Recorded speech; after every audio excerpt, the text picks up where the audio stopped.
Everyone, this is Nicholas Acosta and welcome to another video. In today's YouTube video, we are going to be discussing the release of iOS 11.4, watchOS 4.3.1, tvOS 11.3, I think it is, 11.4,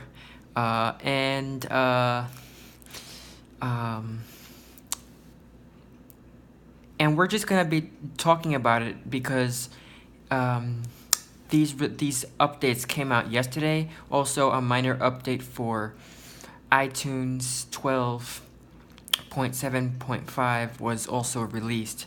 Now, this video is kind of late, but we are going to do this because the updates came out yesterday, and unfortunately I found out today that the updates were released.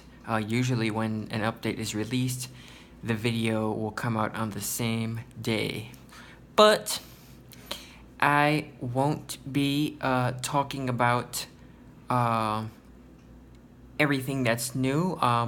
As far as accessibility goes, I haven't noticed anything in the release notes. They didn't mention anything about accessibility, so I haven't noticed anything because I just installed this update.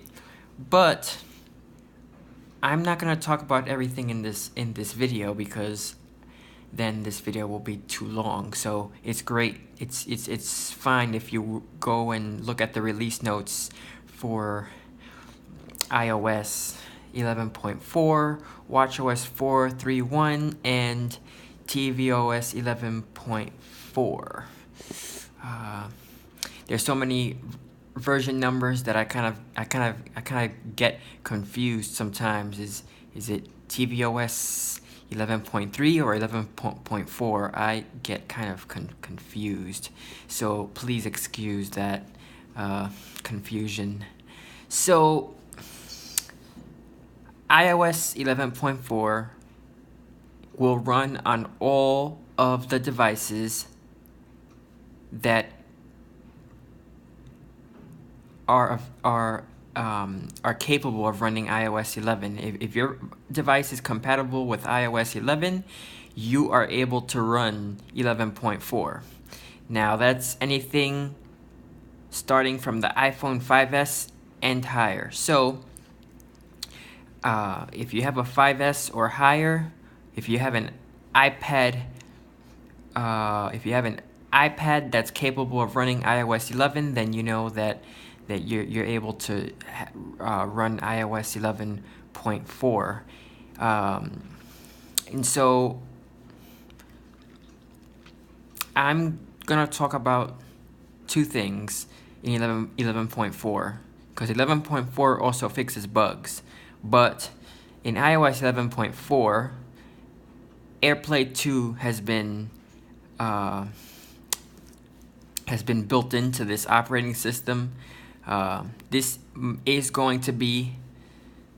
might be the final release, the final update that iOS 11 gets before iOS 12 is introduced next week.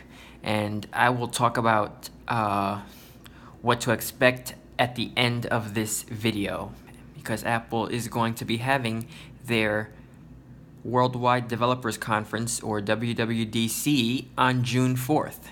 So, what's new in 11.4? Well, and that reminds me, updates to the HomePod. So yeah, for iOS, watchOS, tvOS, and for the HomePod.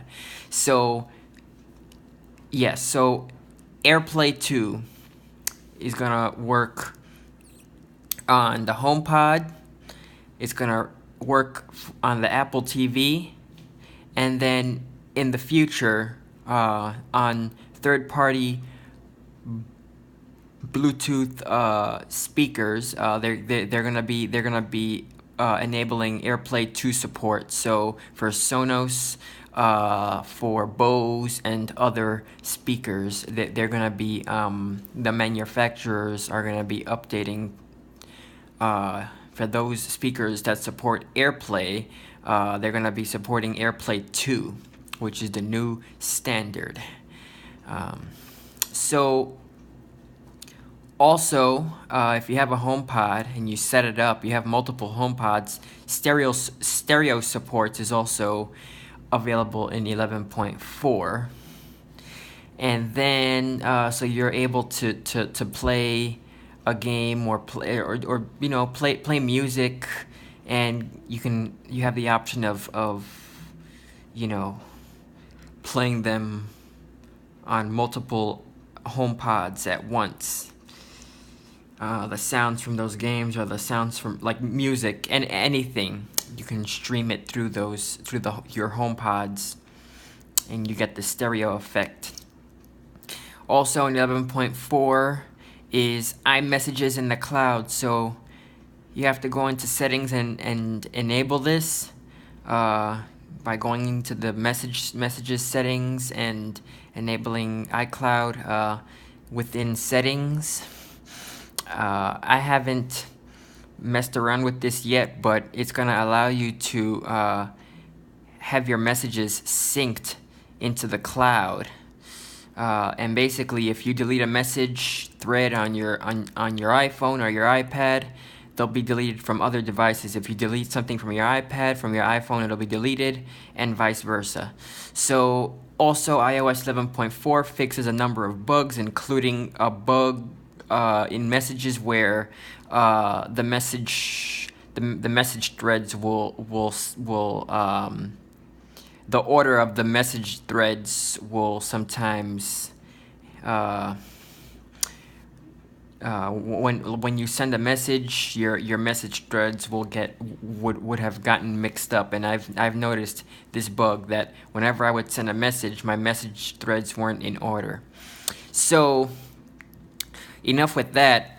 Now we're going to switch over to watchOS 4.3.1. 4.3.1, if you remember in 4.3, they introduced portrait mode, nightstand portrait mode, and a number of other features regarding Apple Music controls and for the iPhone, things like that. Well, and prior to 4.3.1, Apple had stopped allowing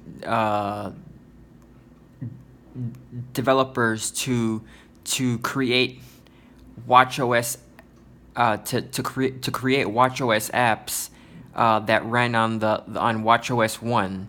The SDK that ran watchOS 1, they had stopped developers from submitting apps to the App Store. Now in watchOS 4.3.1, whenever you are running a watchOS app that supports the watchOS 1 SDK, you're gonna get a warning, because what Apple is trying to do is they're trying to say that in future versions of watchOS, possibly in watchOS 5, that we won't be able to run a watchOS 1 app in watchOS 5. They're gonna stop supporting it completely. So that's something else to be aware of. And also, another bug in the release notes that has been fixed in 4.3.1 is when you would update to a new version, and sometimes the watch would get stuck in on the Apple logo when you would restart the watch. When the watch would restart, it'll get stuck on the Apple logo for some users for a little while. That has been fixed in 4.3.1.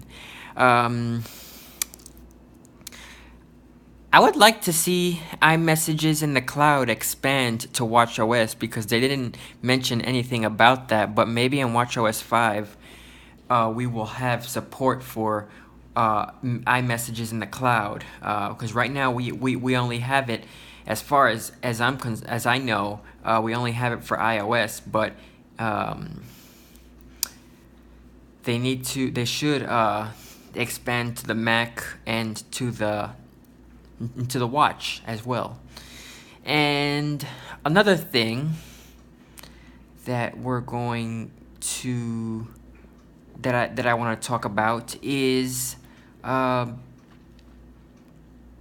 course, the update to the HomePod, which if you don't update to the latest version, you won't be able to take advantage of AirPlay 2 support, especially with tvOS. Make sure you update to the latest version of tvOS, iOS, and of course you need to update to 11.4 on the HomePod as well. So there you go. The HomePod is gonna update automatically, and if you don't have that set to do so, you would just have to go into your Home app, and it'll tell you what version of the operating system you're running. You can just upgrade it. There are some new Siri commands as far as these updates are concerned. In iOS, there are some new Siri commands. Now we're less than a week away from WWDC. Like I said, it's gonna be on June 4th, Monday, June 4th, 2018, and Apple is gonna be unveiling iOS 12, watchOS 5, and the next version of tvOS, and the next version of the HomePod OS probably, and of course the next version of the macOS, which is 10.14. Who knows what what they're gonna call it? Does anyone have any ideas? Please leave them down in the comments below. So I'm looking forward to that. I don't know. We might see new hardware. Who knows? We might see. I don't know. I'm guessing maybe a new version of the AirPods, or maybe they might release a software update for the existing AirPods that they have now. Who knows? We might see new Macs. Who knows? Maybe. I know they're probably not going to release a new iPhone just yet. Usually they wait until the fall to do that. But we're either going to see new AirPods or a software update for the existing AirPods that are out right now, or it's just going to be they're going to be talking about software updates to iOS, macOS, watchOS, and tvOS, and of course the HomePod. We just have to wait and see. But anyway, I hope all of you enjoyed this video. Hit the like button if you liked it. Subscribe for more videos, and don't forget, I'm gonna be uploading another video regarding the Apple Watch 3 and VoiceOver. So I also want to say before I end this video, that when I was running iOS 11.3, I had 90.49 gigabytes. When I upgraded to 11.4, I had 90.78 gigabytes, so I got a little bit of space back. Like I said, stay tuned for more videos, such as videos from the Apple Watch series that I'm doing. We're gonna be looking at the settings in the next video, and please stay tuned. Thank you. Have a nice day.